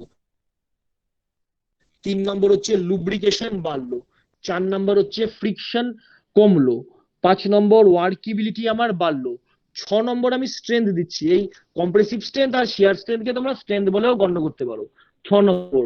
7 নম্বর হচ্ছে পারমিয়েবিলিটি বাড়লো, আর 8 নাম্বার হচ্ছে আমার শ্রিঙ্কেজ বাড়লো। এই ফ্লোচার্টটা মানে একদম ভুললে চলবে না, অনেকগুলো কোশ্চেন হয় হ্যাঁ ফ্লোচার্টটা থেকে। তো কোশ্চেন কি বলেছে, 158 number question, for a given aggregate cement increasing the water cement ratio, তাহলে কি হবে, ইনক্রিজ শ্রিঙ্কেজ, বোঝাই তো গেল এই 8 নম্বর পয়েন্টটা, ইনক্রিজ শ্রিঙ্কেজ। ঠিক আছে, আরো অনেকগুলো কোশ্চেন আছে এই রিলেটেড, প্রত্যেকটা কোশ্চেন করিয়ে দিই। 184 নম্বর কোশ্চেন আসো গুপ্তা। 184 নম্বর কোশ্চেনে কি বলেছে দেখি একবার। বলেছে ওয়ার্কিবিলিটি অফ কংক্রিট ইনক্রিজ বাই, ঠিক আছে, ওয়ার্কিবিলিটি বাড়বে, তার মানে কি ওয়ার্কিবিলিটি আমার বাড়বে। 5 নম্বর পয়েন্ট হচ্ছে ওয়ার্কিবিলিটি বাড়বে। কিভাবে ওয়ার্কিবিলিটি বাড়বে, ওয়াটার সিমেন্ট রেশিও যদি বাড়ে তাহলে ওয়ার্কিবিলিটি বাড়বে। তাহলে 184 নম্বর কোশ্চেনের অ্যান্সার হবে 1 রয়েছে ইনক্রিজিং ওয়াটার কন্টেন্ট, 2 নম্বরে রয়েছে ইনক্রিজিং টেম্পারেচার, টেম্পারেচার কোনো ব্যাপার নেই। 3 নম্বর পয়েন্টে রয়েছে increasing the use of flaky and elongated aggregate, কোনো ব্যাপার নেই। অপশন এ তে দেখো লেখা আছে অনলি ওয়ান, তাহলে 184 উত্তর হবে আমার এ। ঠিক আছে, 184 হলো। এবার আসলে হচ্ছে 209 নম্বর কোশ্চেন। দাদা, হ্যাঁ বলো। তাহলে দাদা গুপ্তা অ্যান্সারটা ভুল আছে, অপশন বি রয়েছে, তাহলে ওটা হ্যাঁ ভুল। অপশন বি, আমি তোমাকে দেখাতে পারি আমার বই, ও হ্যাঁ আমার বই এখানে অপশন বি করা ছিল, আমি অপশন এ করে রেখেছি সেই আমার পড়ার সময়, তোমাদের বলা উচিত ছিল আমার। ঠিক আছে, এটা অপশন এ হবে এটা, হ্যাঁ এটা গুপ্তা এই কোশ্চেনটা ভুল আছে। তুমি একটা জিনিস দেখো না, টেম্পারেচারের কি ব্যাপার আছে রে ভাই, ওয়ার্কিবিলিটি অফ কংক্রিট, এটা তো একদম পরিষ্কার বোঝা যাচ্ছে। টেম্পারেচার মানে কি, আমার টেম্পারেচার যদি বেড়ে যায় তাহলে তো আমার জলটা বাষ্প হয়ে উঠে যাবে, তার মানে আমার ওয়াটার সিমেন্ট রেশিও কমে যাবে, তাহলে তো আমার ওয়ার্কিবিলিটি কমে যাওয়া উচিত, ইনক্রিজ কি করে হবে, তাই না? ব্যাপারটা নিজেরা চিন্তা করো, আমার পড়া হ্যাঁ জিনিস সেটাই, ওখানে নিজে, তো এর কোনো ব্যাপার নেই, ওখানে সিঙ্কেজের ব্যাপার আসতে পারে তারপরে, হ্যাঁ খুব তোমরা বড় নিজেরা চিন্তা করো, আমি তো একদম পুরো থিওরি পড়িয়ে দিচ্ছি না, নিজেরা চিন্তা করো, এই আর কি। ঠিক আছে চলো, তাহলে 184 অ্যান্সার হবে এ, হ্যাঁ 184 হলো। এবার আসে হচ্ছে 209 নম্বর কোশ্চেন। 209 নম্বর কোশ্চেনে আসি। 209 নম্বর কোশ্চেন বলেছে যে for a given degree of hydration the increasing water cement, আচ্ছা এটা বলো, তোমরা বলো যদি কি হবে, কি হওয়া উচিত, সন্তু ভাই তুমি বলো না। এটা বলেছে যে for a given degree of hydration the effect of increasing water cement ratio in concrete, এই 8টার মধ্যেই হবে কিন্তু, দেওয়াও আছে অ্যান্সারটা, বলো যদি ওয়াটার বাড়ে তাহলে কি বাড়বে, ইনপুট পারমানেন্ট। স্যার পার পারমিয়েবিলিটি। 7 নম্বর পয়েন্টটা দেখো আমি পারমিয়েবিলিটি লিখে রেখেছি, ঠিক আছে, পারমিয়েবিলিটি বাড়বে। এবার আসলে 210 নম্বর কোশ্চেনে। 210 নম্বর কোশ্চেনে বলেছে for a given water cement ratio in concrete passage of time permeability কি হবে। আচ্ছা দেখো এটাতে বলেছে 100, এবার 210, হ্যাঁ 209 পর 210।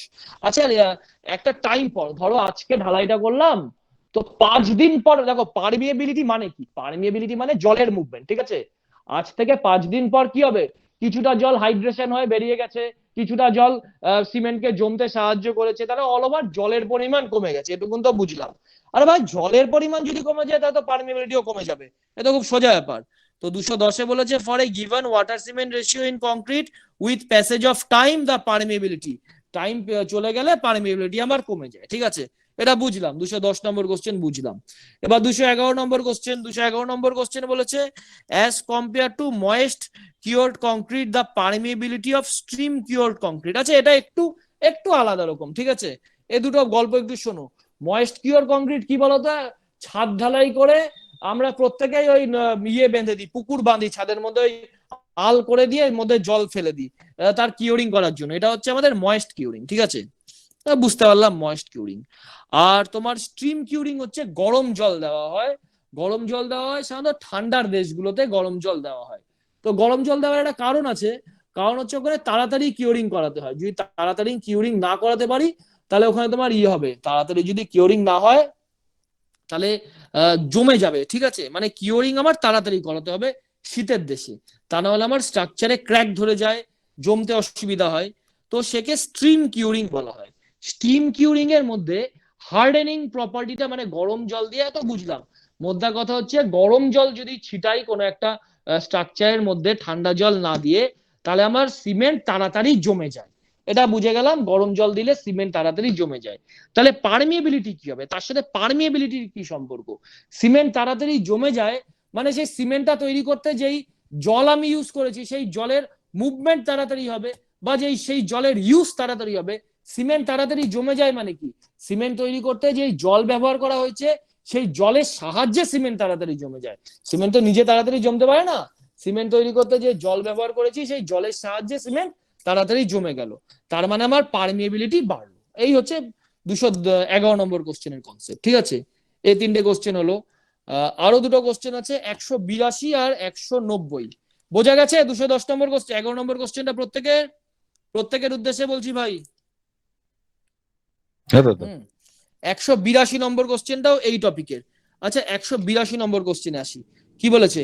For a constant water cement ratio decreasing aggregate. আচ্ছা এবার আসো, এটা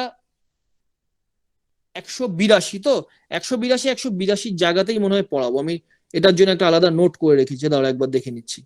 182তে 2-4টে কথা বলতে হবে, ওটা কি নোট করে রেখেছি না? 182 নোটটা করে রাখিনি, এটা কিসের নোট?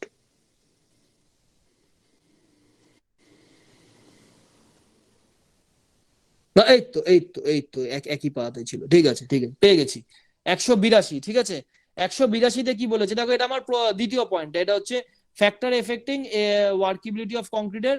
প্রথমটা হচ্ছে তোমার ওয়াটার সিমেন্ট রেশিও, দ্বিতীয়টা হচ্ছে তোমার aggregate to cement ratio, aggregate আর সিমেন্টের রেশিও। তো এটা তো বুঝতে পারছো, যদি এগ্রিগেট যদি বাড়ে, এগ্রিগেট মানে পাথর, সোজা কথায় পাথর যদি বাড়ে তাহলে আমার কি হবে? পাথর বাড়লো কিন্তু আমি জল বা সিমেন্ট বাড়লাম না, তাহলে আমার ফ্রিকশন বাড়বে। তো এটা তো সোজা কথা, পাথরে পাথরে ঘষা তো খাবে, ফলে ফ্রিকশন বাড়বে। আমার ফ্রিকশন যত বাড়বে তত আমার কি হবে? ওয়ার্কিবিলিটি আমার তত কমবে। যত আমার দেখো আমি কি লিখলাম এখানে, এগ্রিগেট সিমেন্ট রেশিও যত বাড়াবো, aggregate cement ratio AC ratio লিখেছি, এসি মানে এগ্রিগেটটা যত বাড়লো, সিমেন্টে কিন্তু হাত দিচ্ছি না, এগ্রিগেট সিমেন্ট রেশিও বাড়ানো মানে প্রথম টার্মটা বাড়ানো, এগ্রিগেট বাড়ানো। ওয়াটার সিমেন্ট রেশিও বাড়ানো মানে কি? ওয়াটার বাড়ানো, প্রথমটা বাড়ানো। তো এগ্রিগেট বাড়লাম, এগ্রিগেট বাড়লে কি হবে? More surface area is use to be lubricate, more surface area is use to be lubricate, তার মানে বেশি পাথরের এরিয়া লুব্রিকেট করতে হবে। ঠিক আছে, কিন্তু অ্যাভেলেবেল সিমেন্ট পেস্ট তো কনস্ট্যান্ট, ঠিক আছে, তাহলে আমার কি হলো? ফ্রিকশন আমার বাড়লো, ফ্রিকশন বাড়া মানে কি? আমার ওয়ার্কিবিলিটি আমার কমে যাওয়া। ঠিক আছে, আচ্ছা এবার আরেকটা প্রশ্ন, এগ্রিগেট কি দেয়? আমি একটু আগেই পড়াতে গিয়ে বলেছিলাম যে এগ্রিগেট আমার স্ট্রেংথ দেয়। যদি আমি এগ্রিগেট সিমেন্ট রেশিও যদি বাড়াই না, এগ্রিগেট যদি আমি বাড়াই, তাহলে কিন্তু আমার increase the strength of concrete, strength কিন্তু বাড়বে। এটা একটা নতুন প্যারামিটার শিখলাম। এগ্রিগেট যদি আমার বাড়াই আমি, তবে কি বাড়বে? আমার স্ট্রেংথ বাড়বে, কিন্তু আমার ওয়ার্কিবিলিটি আমার কমে যাবে। তাহলে লিখি জিনিসটা, কি লিখলাম আমি, এটা লিখে রাখি। এগ্রিগেট যদি আমি বাড়াই, আমি যদি এগ্রিগেট যদি ইনক্রিজ করি তাহলে কি হবে? ওয়ার্কিবিলিটি তাহলে কি হবে তোমরা বলো? এগ্রিগেট যদি বাড়াই তাহলে ওয়ার্কিবিলিটি কি হবে? ওয়ার্কিবিলিটি কমবে। এগ্রিগেট বাড়লে আমার ওয়ার্কিবিলিটি কমবে। কেন কমবে আশা করি বুঝেছো। এগ্রিগেট বাড়াচ্ছি, পাথর বাড়াচ্ছি, পাথরে পাথরে তো ঘষা খাবে যদি জল না দিই। ঠিক আছে, ওয়ার্কিবিলিটি মানে কি? ঘষা খাওয়া কমানো, সোজা কথা। তাহলে ওয়ার্কিবিলিটি আমার কমবে। কিন্তু এগ্রিগেট কি নাই? এগ্রিগেট তো স্ট্রেংথ নাই, তাহলে আমার স্ট্রেংথ কি হবে? স্ট্রেংথ আমার বাড়বে,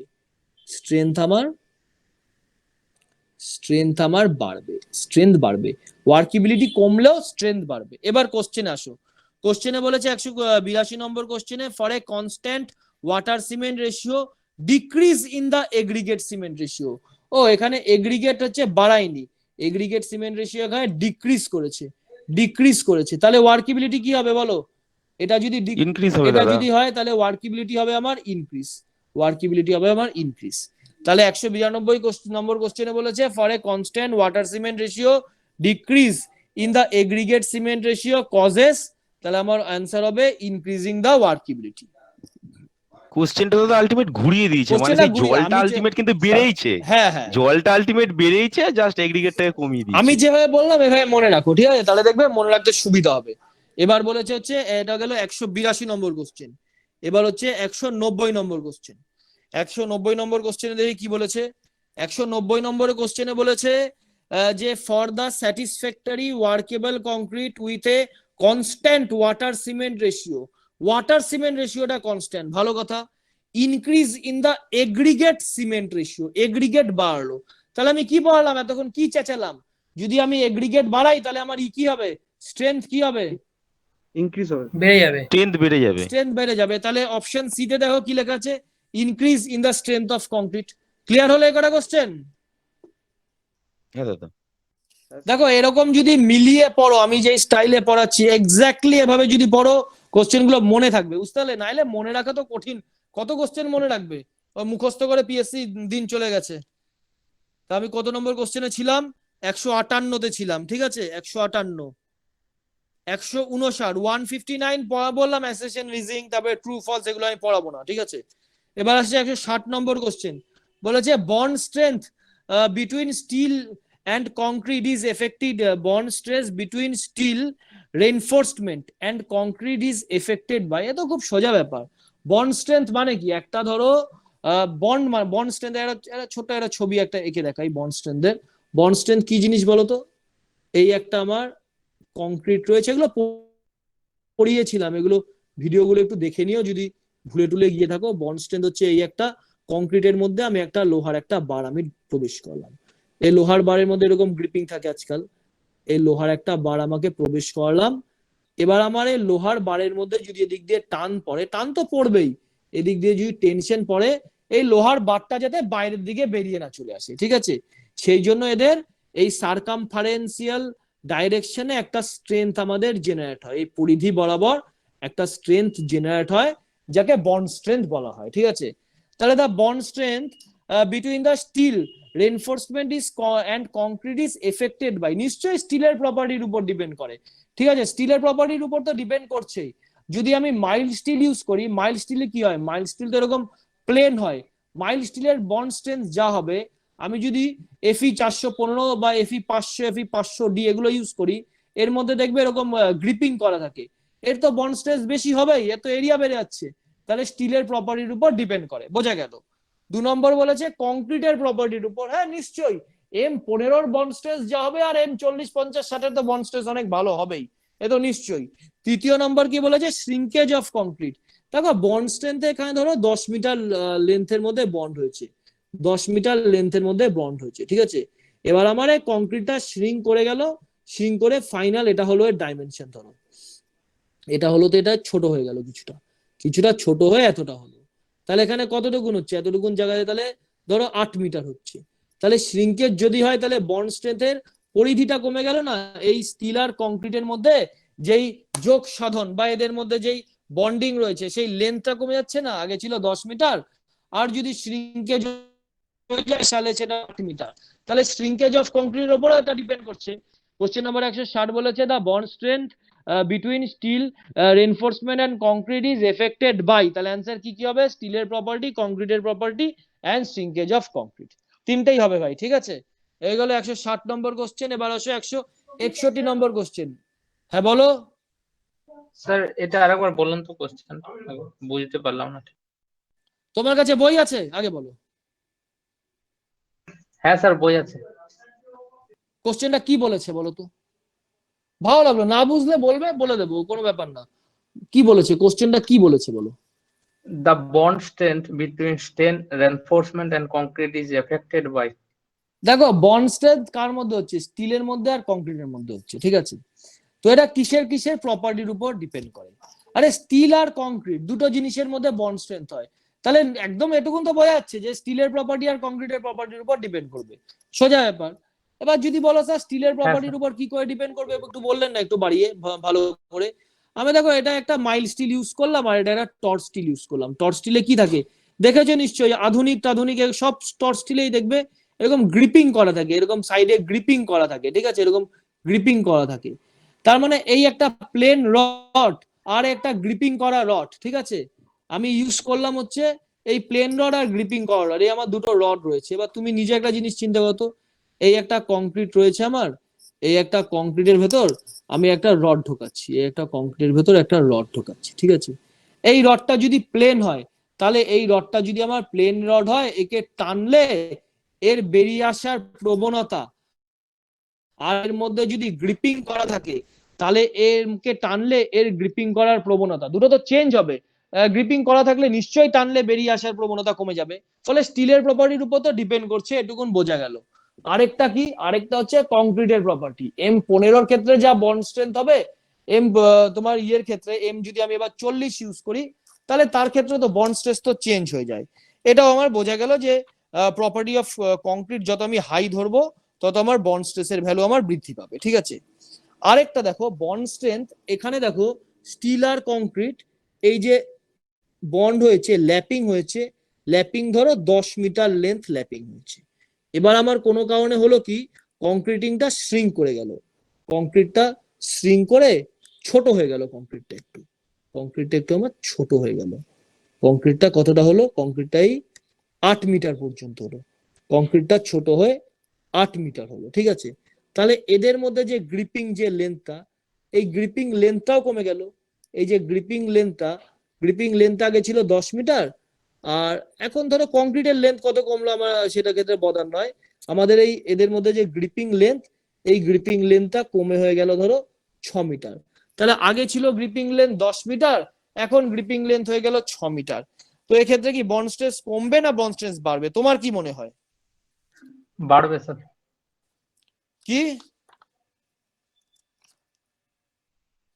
তুমি কে বলছো বাড়বে। ভাই, তুমি কে বলছো দেখি তোমাকে? বন্ড স্ট্রেস তুমি কি উত্তর দিচ্ছ? আগে ছিল 10 মিটার, 10 মিটার পর্যন্ত স্টিল আর কংক্রিট লেগেছিল, তার জন্য যা বন্ড স্ট্রেস হয়, এবার এদের মধ্যে ইন্টারেকশন লেন্থ 6 মিটার কমে গেল, তাহলে কি বন্ড স্ট্রেস বেড়ে যাবে? সরি স্যার, আমি ভাবলাম ইয়েটা চৌড়াটা ভাবলাম। চওড়া আমি কোথায় কথা বললাম? ঠিক আছে, তাহলে বোঝা গেল বন্ড স্ট্রেসের ব্যাপারটা। তাহলে বন্ড স্ট্রেসের কিসের উপর ডিপেন্ড করছে? স্টিলের প্রপার্টির উপর ডিপেন্ড করছে, কংক্রিটের প্রপার্টির উপর ডিপেন্ড করছে, আর হচ্ছে এদের শ্রিঙ্কেজ প্রপার্টির উপর ডিপেন্ড করছে। তিনটে প্রপার্টির উপরই ডিপেন্ড করছে, এটা বোঝা গেল। তাহলে অপশন অফ কোশ্চেন নাম্বার কি, কত নম্বর কোশ্চেন এটা? কোশ্চেন নাম্বার, দাঁড়াও এটা কত নম্বর কোশ্চেন? 160 এর অ্যান্সার হচ্ছে ডি। আচ্ছা 160 করাতে গিয়ে আমি আরেকটা IS 456 এর পেজ 43, IS 456 এর পেজ নাম্বার 43, এটা চলে যাওয়া হচ্ছে ক্লজ নম্বর, চলে যাওয়া হচ্ছে 26.2.1.1। এখানে দেখবে M20 ক্ষেত্রে বন্ড স্ট্রেস দিয়েছে 1.2, M25 এর ক্ষেত্রে বন্ড স্ট্রেস দিয়েছে 1.5, M30 এর ক্ষেত্রে দিয়েছে M25 এর ক্ষেত্রে 1.4, M30 এর ক্ষেত্রে 1.5। তার মানে কি, যত আমার কংক্রিটের গ্রেড বাড়াচ্ছি আমি, বন্ড স্ট্রেসের ভ্যালু তত বাড়ছে। সোজা কথা, যত কংক্রিটের গ্রেড বাড়াবো তত বন্ড স্ট্রেসের ভ্যালু বাড়বে। এই হচ্ছে তিনটে ব্যাপার। বোঝা গেছে প্রত্যেকের? বুঝলে বলো, নেক্সট কোশ্চেনে আসি আর কি। হ্যাঁ দাদা, বোঝা গেছে। ঠিক আছে, এবার বলেছে যে bond stress between steel and concrete. এই স্টিল আর কংক্রিটের মধ্যে যে বন্ড স্ট্রেস হচ্ছে, এটা হচ্ছে আমার স্টিল আর এটা হচ্ছে আমার কংক্রিট। এটা তো কংক্রিট আমাদের, এটা আমাদের কংক্রিট, এটা আমাদের কংক্রিট। ঠিক আছে, এটা ঢালাই হয়ে গেছে, এটা আমাদের কংক্রিট। এদের মধ্যে বন্ড স্ট্রেস কিসের উপর ডিপেন্ড করে? বন্ড স্ট্রেস তো সোজা কথা, ফ্রিকশন আর অ্যাডেশন। ঠিক আছে, ফ্রিকশন কি জিনিস, এই তো এই পয়েন্টেই বুঝতে পারলে।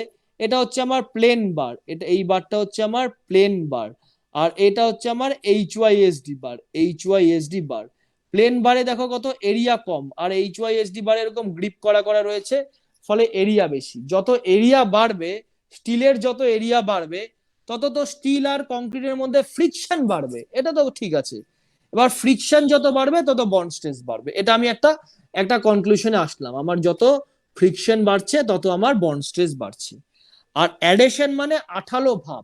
ঠিক আছে, আমি যত ভালো গ্রেডের সিমেন্ট ইউজ করব, তার মধ্যে মানে ভালো গ্রেডের কংক্রিট ইউজ করব, সিমেন্ট ইউজ করব কথাটা বলা ঠিক না, মানে কংক্রিট M20 থেকে ইউজ করলাম M25 থেকে ইউজ করলাম M30। যত ভালো জাতের আমি কংক্রিট ইউজ করব, তত আমার সিমেন্টের পরিমাণ বেশি দিতে হবে। আর সিমেন্টের মূল কাজ কি? সিমেন্টের তো মূল কাজই অ্যাডেশন, বালি পাথর লোহা এগুলোকে ধরে রাখা। তাহলে বন্ড স্ট্রেস কিসের উপর ডিপেন্ড করছে? আমি বুঝে গেছি, দেখো আইএস কোডে আমি কি বুঝলাম, যত ভালো গ্রেডের আমি সিমেন্ট ইউজ করছি তত আমার বন্ড স্ট্রেস বাড়ছে। এই কথাটা থেকে আমি বলতে পারি যে ভালো গ্রেডের আমি সিমেন্ট কংক্রিট ইউজ করছি মানে তার মধ্যে সিমেন্টের পরিমাণ বাড়ছে। যত ভালো গ্রেডের আমি কংক্রিট ইউজ করছি তার মধ্যে আমার সিমেন্টের পরিমাণ বাড়ছে, তার মধ্যে আমার সিমেন্টের পরিমাণ বাড়ছে। আমার যত সিমেন্টের পরিমাণ বাড়ছে, সিমেন্টের মূল কাজ কি? অ্যাডেশন। তো সিমেন্ট তো আঠার কাজ করে। সিমেন্টের পরিমাণ যত বাড়ছে তত অ্যাডেশন আমার বাড়ছে, তত আমার অ্যাডেশন আমার বাড়ছে। তো এই কথা থেকে আমি বলতে পারি না আমার bond stress between steel and concrete কি বলেছে, is due to friction and adhesion. এ কথাটা বলতে পারি কি পারি না বলো? পারি তো। আমি কি করলাম দেখো, আমি যখন প্লেন রড ইউজ করলাম, প্লেন রড থেকে আমি HYSD রড ইউজ করলাম, তার মানে কি সারফেস এরিয়া বাড়াচ্ছি। সারফেস এরিয়া বাড়াচ্ছি মানে কি ফ্রিকশন বাড়াচ্ছি। যত ফ্রিকশন বাড়াচ্ছি আমার বন্ড স্ট্রেস বাড়ছে। আর এখানে কি করলাম, M20 প্রথমে ছিল, তারপরে এলাম M25, তারপরে এলো হচ্ছে M30। যত গ্রেড বাড়াচ্ছি কংক্রিটের, গ্রেড বাড়ানো মানে কি সিমেন্ট বাড়ানো। সিমেন্ট বাড়ানো মানে কি? সিমেন্ট বাড়ানো মানে সিমেন্টের কাজ কি? অ্যাডেশন। সিমেন্ট বাড়ানো মানে অ্যাডেশন বাড়ানো। এটা খুব সোজা কথা ভাই। এবার অ্যাডেশন যত বাড়ছে, অ্যাডেশন মানে কি আঠালো ভাব, অ্যাডেশন বাড়ছে মানে কি বন্ড বাড়ছে। আমি তো দেখলাম যে M20 ক্ষেত্রে বন্ড কত, M20 ক্ষেত্রে বন্ড হচ্ছে 1.2, M25 ক্ষেত্রে বন্ড কত, M25 ক্ষেত্রে 1.4, M30 ক্ষেত্রে বন্ড কত, M30 ক্ষেত্রে 1.5। তার মানে ঘুরিয়ে বলতে পারি বন্ড স্ট্রেস বাড়ানো মানে অ্যাডেশনের প্রপার্টি বাড়ানো। তো এখানে বলতে পারি the bond stress between steel and concrete is due to, তাহলে আমার অপশন হবে option C, both friction and adhesion. Clear হয়েছে কোশ্চেনটা? ঠিক আছে, হ্যাঁ স্যার। ঠিক আছে। নাসিরউদ্দিন আছো? হ্যাঁ স্যার। ঠিক আছে। আচ্ছা দেখো 162 নম্বর কোশ্চেনে কি বলেছে, 161 162তে বলেছে impact strength of concrete is affected by. এ তো তোমরা বুঝতেই পারলে যে ইম্প্যাক্ট স্ট্রেংথ একটা তো হলো তোমার ওই অ্যাঙ্গুলার ক্রাস্ট এগ্রিগেট, ঠিক আছে, ওটা তো হলো। এখানে দেখি অপশনে অ্যাঙ্গুলার ক্রাস্ট বলেছে কিনা, ম্যাক্সিমাম সাইজ অফ এগ্রিগেট। আচ্ছা দেখো একটা জিনিস তো একটা এটা কোনো পার্টিকুলার না, কোনো ইঞ্জিনিয়ারিং প্রপার্টি দিয়ে বোঝাবো না, একটা বাস্তব উদাহরণ দিয়ে একটা বলো তো। একটা বড় পাথর আছে, একটা বড় পাথর আছে, একটা ছোট পাথর আছে, অ্যাঙ্গুলার ক্রাস্ট এগ্রিগেট, ছোট পাথর বলিনি, অ্যাঙ্গুলার এগ্রিগেট রয়েছে, ঠিক আছে। এবার বড় পাথরকে হাতুড়ি দিয়ে মারলে আর ছোট পাথরকে হাতুড়ি দিয়ে মারলে হয় কি, যেটা বড় পাথর হয় তার মধ্যে ভয়েডের পরিমাণ বেশি থাকে। বড় পাথর ভেঙেই তো ছোট ছোট পাথর হয়, ফলে বড় পাথরে ভয়েডের পরিমাণ বেশি থাকে, সেই জন্য বড় পাথরের ইম্প্যাক্ট নেওয়ার ক্ষমতা কমে যায়। ইম্প্যাক্ট মানে কি আমি বুঝিয়েছি, এরা হাতুড়ি দিয়ে একটা স্ট্রাকচারকে মারা হলো, সেই এফেক্টকে আমি ইম্প্যাক্ট বলে তোমাদের সাথে আলোচনা করেছি। আরো অ্যাকচুয়ালি তো হাতুড়ি দিয়ে মারা না, একটা সার্টেন লোড আসে, সার্টেন লোডকে আমি হাতুড়ির বাড়ি বলে বুঝিয়েছি আর কি। ফলে বড় পাথরে ভয়েড বেশি থাকবে, ফলে বড় পাথরকে জোরে মারলে ও মালের ভেঙে যাওয়ার ক্ষমতা বেশি, ঠিক আছে। সেই জন্য ইম্প্যাক্ট নেওয়ার ক্ষমতা বড় পাথরের কম। তাহলে impact strength of concrete increase by using, তাহলে অপশন নাই এ বি 1 2 3 তিনটে লেখা আছে। 1 এ লেখা আছে স্মলার ম্যাক্সিমাম সাইজ এগ্রিগেট, তো বুঝতে পারলে ছোট ছোট পাথর যদি নিই তার ভেঙে যাওয়ার ইম্প্যাক্ট নেওয়ার ক্ষমতা তার বেশি থাকে বড় পাথরের থেকে। অপশনের দাগ 1 রাইট আমার। অপশন বি তে বলেছে aggregate with high modulus of elasticity. Modulus of ইলাস্টিসিটির সঙ্গে কোনো ডাইরেক্ট কোনো রিলেশনই নেই, ঠিক আছে। এই একটা বাজে একটা পয়েন্ট দিয়েছে মডুলাস অফ ইলাস্টিসিটি। আচ্ছা অপশন 3 এ বলেছে aggregate with low poison ratio. আচ্ছা পয়সন রেশিও মানে কি? পয়সন রেশিও মানে lateral strain by longitudinal strain. এটা কি জানো পয়সন রেশিও মানে কি? যদি ভুলে গিয়ে থাকো তাহলে কি খুব সমস্যা, যদি পয়সন রেশিও কেউ ভুলে গিয়ে থাকো আর কি। তো পয়সন রেশিও মানে হচ্ছে lateral strain by longitudinal strain. এটা হচ্ছে lateral strain by longitudinal strain, lateral strain by longitudinal strain, এটাকে বলে পয়সন রেশিও।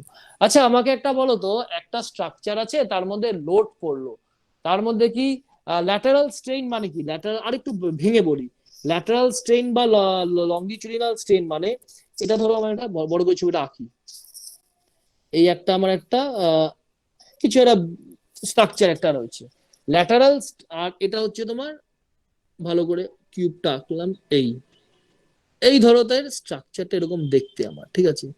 এটা হচ্ছে আর লঙ্গিচুডিনাল ডাইমেনশন, এটা আমার লঙ্গিচুডিনাল ডাইমেনশন এল, আর এটা আমার ল্যাটারাল ডাইমেনশন বি দিলাম। এটা আমার ইনিশিয়াল, এটা আমার ইনিশিয়াল ল্যাটারাল ডাইমেনশন, ঠিক আছে। এর মধ্যে এবার লোড পড়লো, এবার লঙ্গিচুডিনাল ডাইরেকশন আমার একটু কমে গেল, লঙ্গিচুডিনাল ডাইমেনশন আমার একটু কমে গেল, ভালো কথা, লঙ্গিচুডিনাল ডাইরেকশন কমে গেল। আর আমার ল্যাটারাল ডাইমেনশনও একটু কমে গেল, ল্যাটারাল ডাইমেনশনও আমার একটু কমে গেল।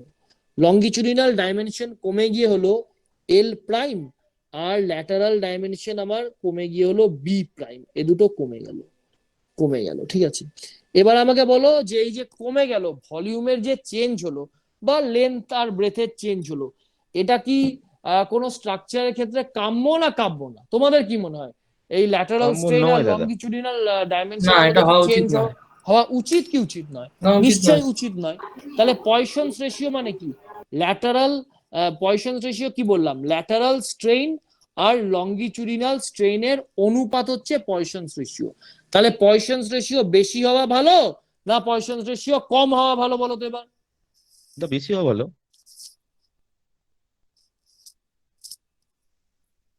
বাজে কথা বললে শুনতে খুব ভালো লাগবে তোমার? পয়সনস রেশিও তুমি বেশি হওয়া কেন বললে?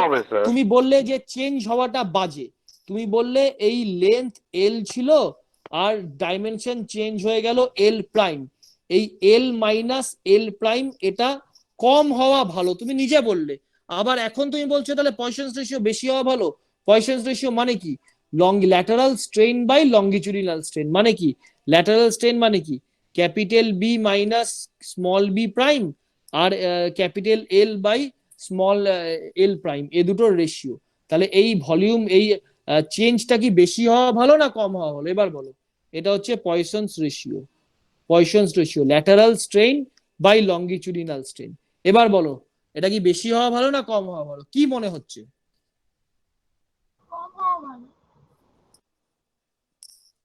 দেখি যদি না তুমি বলতে পারলে, আরো সবাই যদি বুঝতে না পারো বলো, আর আরো একটা দুটো উদাহরণ দিয়ে বলার চেষ্টা করবো আর কি।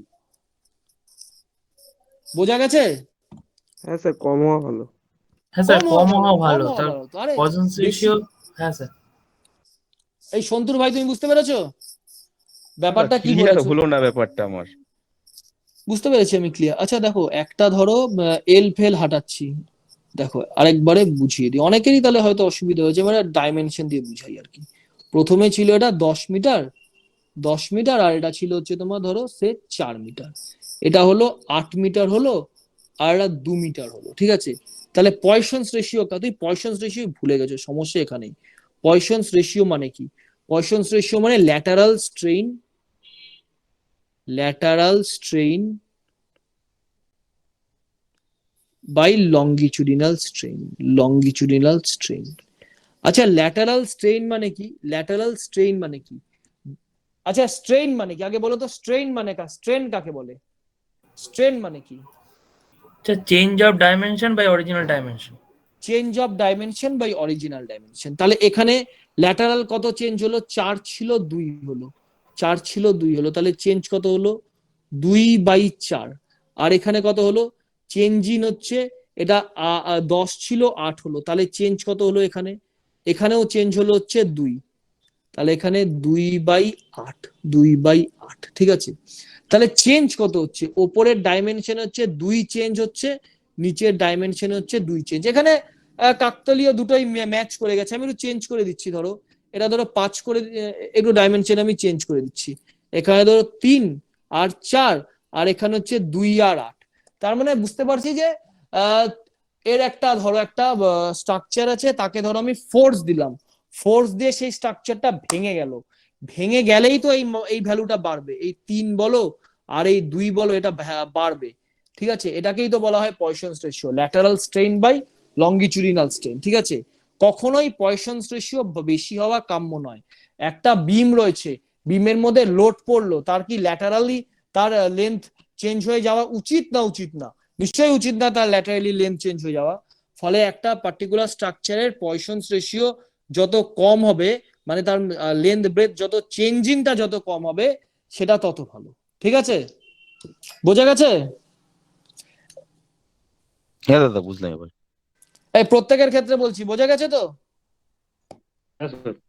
ঠিক আছে। হ্যাঁ আচ্ছা, তা কি বলেছে? Impact strength of concrete increase. তাহলে ইম্প্যাক্ট স্ট্রেংথ কার ক্ষেত্রে বেশি? প্রথম উদাহরণটা তো বুঝেইছি যে স্মলার সাইজ এগ্রিগেট, আর দ্বিতীয়টা কি বলেছে? Aggregate with low Poisson's ratio. আরে লো পয়সনস রেশিও, একটা ধরো কিউব বানিয়েছি, লোড পড়লো, কিউবের লেন্থ কমে গেল ঘাচ করে, 150 জায়গাতে 140 হয়ে গেল। লেন্থ কমে যাওয়া কখনো ভালো নাকি? ওকে তো 150 জন্য বাড়িয়েছি, ওর লেন্থ ফেন্থ কমে গেল দিয়ে আমি কাজ কি করে করব? যত আগের লেন্থে থাকবে তত আমার কাছে কাম্য। আর লেন্থ যত কম কমবে, কম কমা মানে কি? পয়সনস রেশিও কম হওয়া। ঠিক আছে, আমি এটাকে ছোট্ট ভাবে এইভাবে মনে রাখার চেষ্টা করি তোমাদের সাথে। পয়সনস রেশিও বাড়া, বাড়া মানে কি? Is parallel to dimension change. Dimension change বাড়া, ডাইমেনশন চেঞ্জ বাড়া। আমাকে ডাইমেনশন চেঞ্জ কি আমার কাছে কাম্য নাকি? ডাইমেনশন চেঞ্জ তো কাম্যই না আমার কাছে। ফলে পয়সনস রেশিও লো হওয়া ভালো। ঠিক আছে, এটুকুনকে নোট করে নাও তো, এই টার্মটাকে নোট করে নাও, তাহলে এটা মনে রেখে দিতে পারবে। ঠিক আছে, পয়সনস রেশিও বাড়া মানে হচ্ছে তোমার ডাইমেনশন চেঞ্জটা বাড়া। ঠিক আছে, চলো এর পরের কোশ্চেনে আসো। পরের কোশ্চেনে বলেছে impact strength of concrete is greater for. বলো অ্যান্সার কি হবে? ইম্প্যাক্ট স্ট্রেংথ কার ক্ষেত্রে বেশি হয়? অপশন ডি দেখো, বলেছে অ্যাঙ্গুলার ক্রাস্ট এগ্রিগেট। বোঝা গেল? এটা প্রথমেই পড়িয়েছিলাম। অ্যাঙ্গুলার ক্রাস্ট এগ্রিগেটের ক্ষেত্রে ইম্প্যাক্ট স্ট্রেংথ বেশি হয়। দেখো খাতার প্রথম পয়েন্টটা দেখো, প্রথম পয়েন্ট আমি তাই দিয়ে শুরু করেছিলাম, এই যে angular crushed aggregate, angular crushed এগ্রিগেটের ক্ষেত্রে ইম্প্যাক্ট স্ট্রেংথ বেশি হয় বলেছিলাম এখানে। ঠিক আছে, কিন্তু সবচেয়ে বেশি কিসে হয়? সবচেয়ে বেশি ফ্লেক্সচারে হয়। এখানে ফ্লেক্সচার কথাটা তো কোশ্চেনই রয়েছে ইম্প্যাক্ট স্ট্রেংথ, ফলে এখানে তো হবেই অ্যাঙ্গুলার ক্রাস্ট এগ্রিগেট। ঠিক আছে, এবার আসো হচ্ছে 164 নম্বর কোশ্চেন। দু চারটে কথা বলবো 164 নম্বর কোশ্চেনে, বলেওছি দু চারটে কথা, শুনতে খারাপ লাগবে না, ভালো করে শোনো কথাগুলো।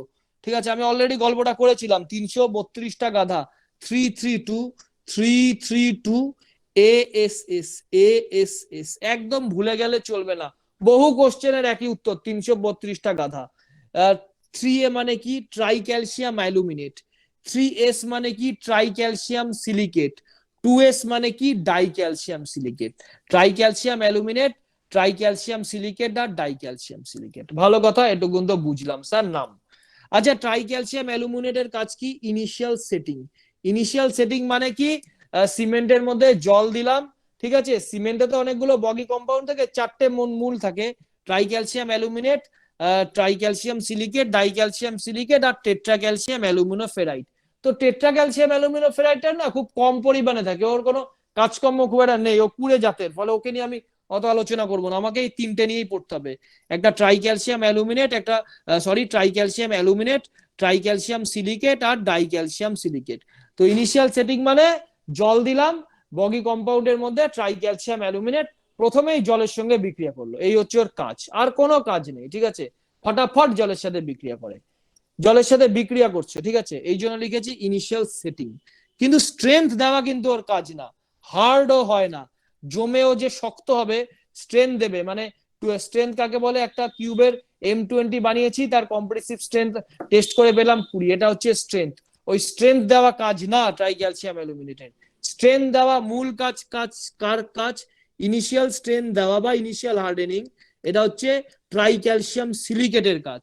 অ্যালুমিনেটের কাজ স্ট্রেংথ দেওয়া না, অ্যালুমিনেট শুধু জলের সাথে বিক্রিয়া করে। আর রয়েছে ফাইনাল হার্ডেনিং। স্ট্রেংথ দু রকমের হয়, একটা ইনিশিয়াল হার্ডেনিং, একটা ফাইনাল হার্ডেনিং। ইনিশিয়াল মানে 3 দিন 7 দিন 28 দিন, এই যে স্ট্রেংথটা, এটা হচ্ছে তোমার ট্রাই ক্যালসিয়াম সিলিকেট দেয়। ঠিক আছে, এটা হচ্ছে ইনিশিয়াল হার্ডেনিং। আর ফাইনাল হার্ডেনিং কত? 1 বছর পরেও তো স্ট্রেংথ বাড়তে থাকে একটা কংক্রিটের, সেটা হচ্ছে ফাইনাল হার্ডেনিং। তো ফাইনাল হার্ডেনিং দেয় হচ্ছে die calcium silicate, initial hardening দেয় ট্রাই ক্যালসিয়াম সিলিকেট, আর জলের সাথে ফার্স্ট রিঅ্যাকশন করে ট্রাই ক্যালসিয়াম অ্যালুমিনেট। ভুলে গেলে অনেকগুলো কোশ্চেন বা মিস হয়ে যাবে পরীক্ষার হলে, এটা হচ্ছে আসল কথা। আচ্ছা, হিট অফ হাইড্রেশন। তাহলে হিট অফ হাইড্রেশন মানে কি? জলের সাথে বিক্রিয়া করা। তো জলের সাথে কে সবার আগে বিক্রিয়া করবে যদি প্রশ্ন আসে পরীক্ষার হলে? তাহলে বলবো স্যার ট্রাই ক্যালসিয়াম অ্যালুমিনেট বিক্রিয়া করবে। তারপরে কে বিক্রিয়া করবে? নিশ্চয়ই ইনিশিয়াল সেটিংস 3 দিন 7 দিন 28 দিনের জন্য কে দেয়? Try calcium silicate. তারপরে বিক্রিয়া করবে ট্রাই ক্যালসিয়াম সিলিকেট, তারপরে বিক্রিয়া করবে ডাই ক্যালসিয়াম সিলিকেট, আর ওই টেট্রা ক্যালসিয়াম অ্যালুমিনেট ও লেস দিয়ে সবকিছুতেই সবার লাস্টে, ওর কোনো ব্যাপার নেই, ঠিক আছে। এই হলো hit of hydration. Hit of hydration দিয়ে কোশ্চেন দিতে পারে। 2 নম্বর পয়েন্ট হচ্ছে ফাইননেস অফ সিমেন্ট। আছে ফাইন মানে কি, মিহি করে বাটা, বলে না যে এই সিমেন্ট দেখবে খুব মিহি, কিন্তু একদম মিহি, পাউডারের চেয়েও কিন্তু মিহি। আবার আজকাল যে মডার্ন টেকনোলজিতে আরো যে সিমেন্ট হচ্ছে তার ফাইননেস আরো, সুপার ফাইন সিমেন্টও আজকাল পাওয়া যায় প্রত্যেকটা গ্রেডের, অম্বুজারও পাওয়া যায়, আলট্রাটেকও পাওয়া যায়, সুপার ফাইন সিমেন্ট। সেগুলো হচ্ছে দাম অনেক বেশি, ওগুলো আমরা সাধারণত আমাদের বাড়ি তৈরির কাজে ইউজ করি না। তো ফাইননেস বাড়ানো মানে কি বলতো, ফাইননেস বাড়ানো মানে খুব তাড়াতাড়ি জলের সাথেও বিক্রিয়া করে ফেলে, ঠিক আছে, এই হচ্ছে ফাইননেস এর কাজ।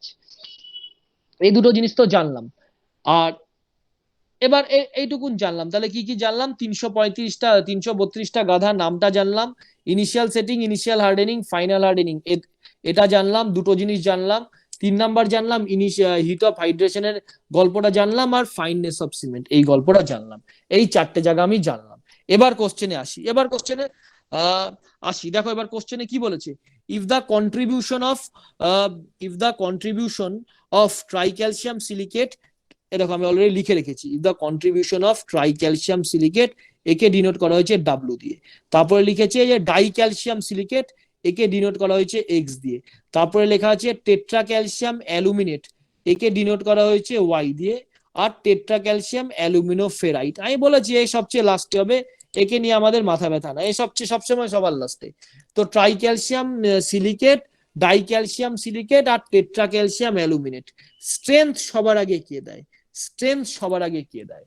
এবার আসো স্ট্রেংথের কোশ্চেনটা, তাই বলেছে দেখো, if the contribution of tricalcium silicate, dicalcium silicate, tetracalcium aluminate and tetracalcium aluminoferrite to the 28 day strength, ঠিক আছে, 28 day strength of heated ordinary Portland cement is respectively WXYZ।